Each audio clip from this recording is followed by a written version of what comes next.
first, the highlights.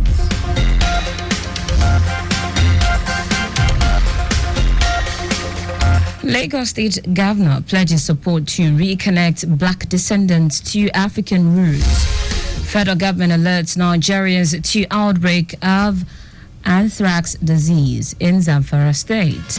And the Foreign World Health Organization expresses regret over withdrawal of United States calls for dialogue.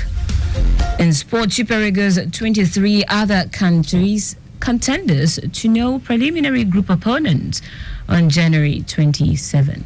Now the details. I am Taiwo Baruwa.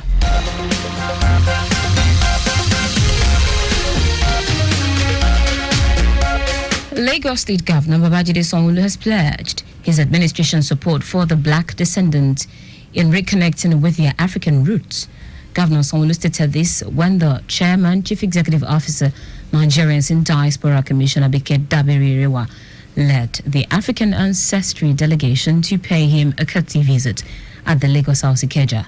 The governor said government would encourage individuals of African descent to discover their origins, promotes cultural exchange programs and understanding that would not only foster a sense of belonging among Africans in the diaspora, but also develop the economy.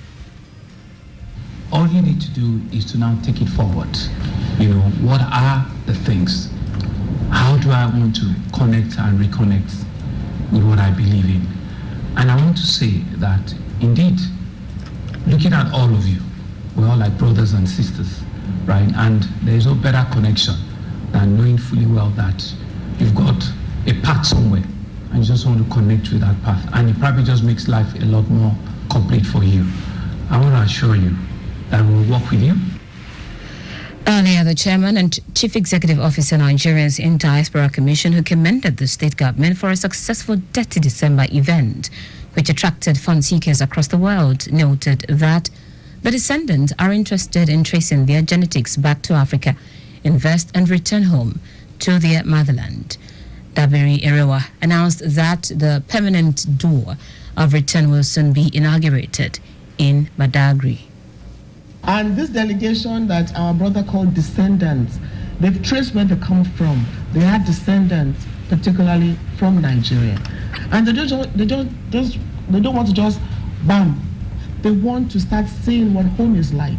And they want to start coming back home. They want to invest back home. They want to return to their motherland, to live here.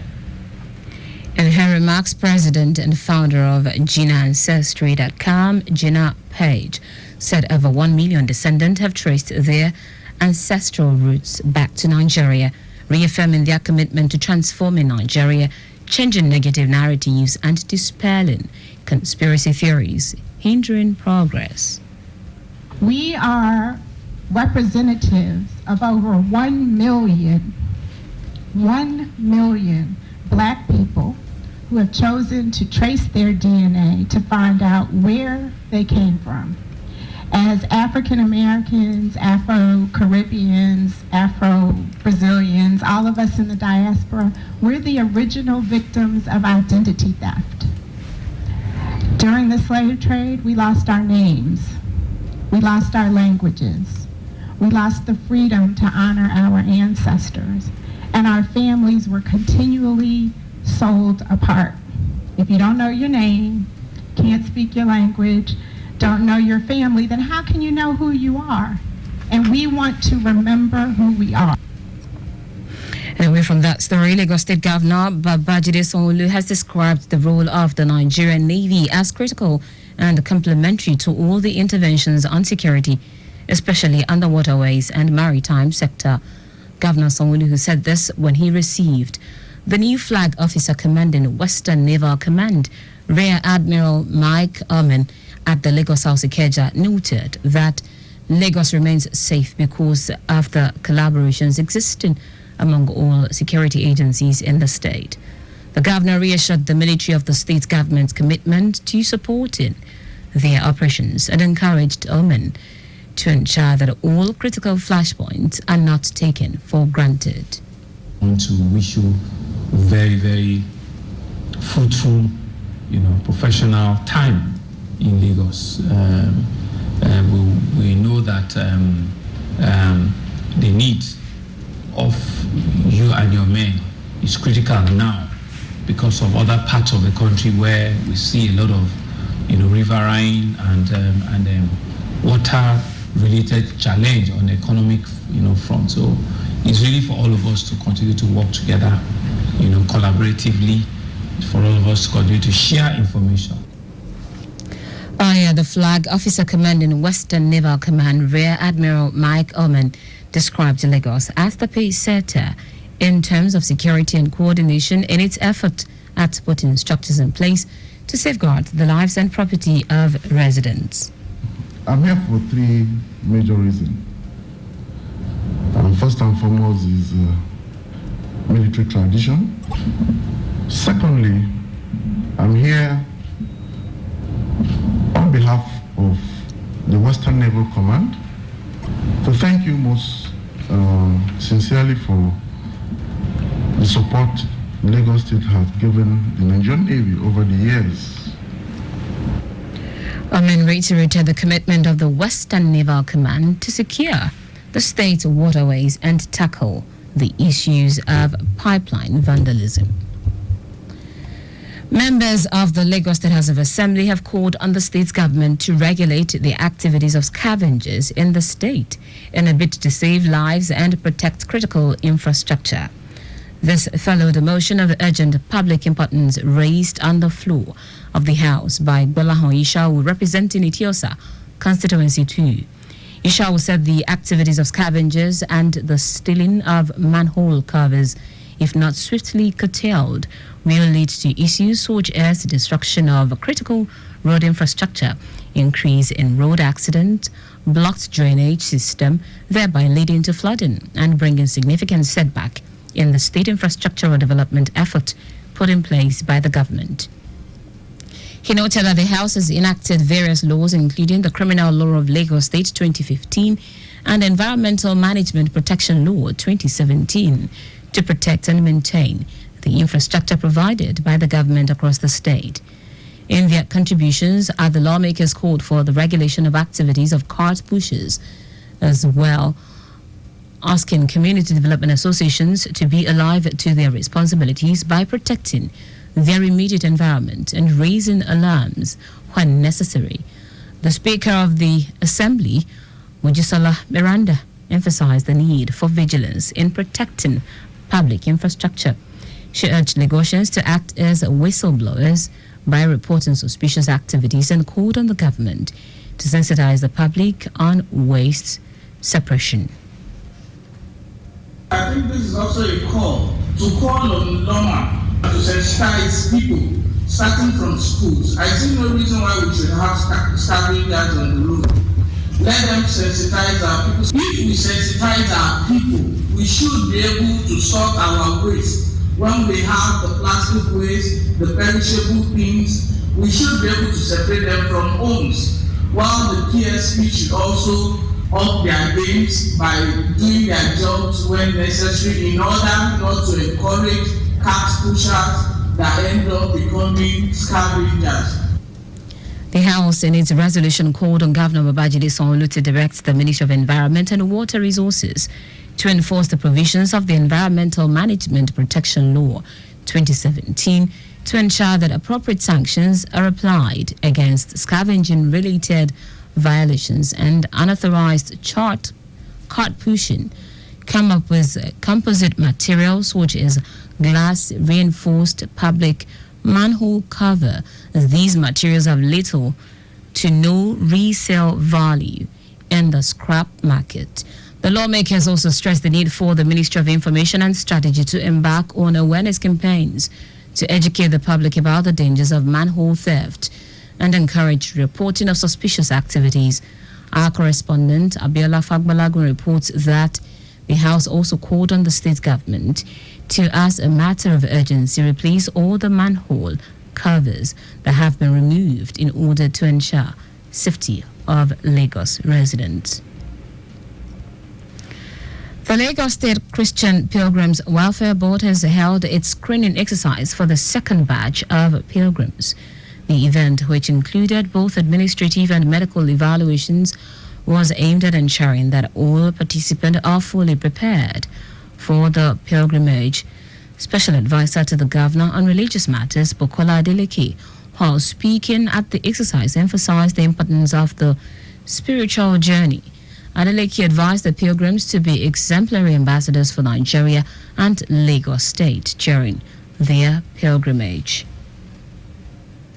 We are also here to educate our intending pilgrims. We are here to let them know that the exercise is not just an ordinary one. It's a spiritual exercise that they are going to the Holy Land of Jordan and Israel. They are going there to pray for themselves. They are going there to pray for Nigeria. And most importantly, they are going there to pray for Lagos State. In particular, our governor, Mr. Babajide Olusola Sanwo-Olu. Secretary of the Pilgrims Board, Yetunde Gbafe, revealed that 150 beneficiaries were undergoing the screening for the second batch. Gbafe announced that the airlifting of pilgrims is scheduled to begin on February 7. It's very important for us to inform them of the weather situation in Jerusalem at this time so that they will not get it by the time they come back home. Lagos State government is always ensuring that whoever we take on this journey, we bring them back hale and healthy and full of testimonies. So we do not want any hitch whatsoever, and that is the reason why we are having this exercise. Prayers were offered for Nigeria, Lagos State, and the pilgrims themselves.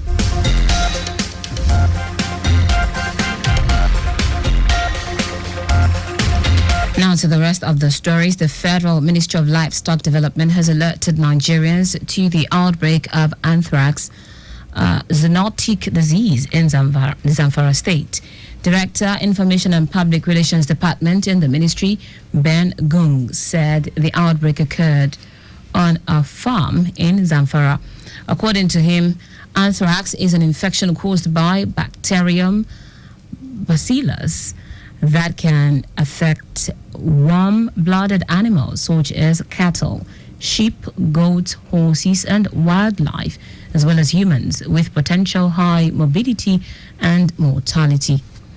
He said the disease could be spread through contact with the bacterium spores, which often appear in infectious animal products or byproducts.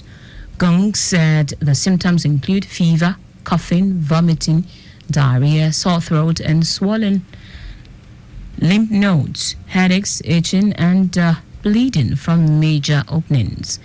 He called on stakeholders as well as state bordering Zamfara to take immediate steps to prevent further spread of the disease and urged them to heighten vigilance and proactive measures to mitigate risks associated with the disease. Lagos State Governor Babajide Sanwo-Olu has congratulated the Minister of Aviation and Aerospace Development, Festus Keyamo, on his 55th birthday.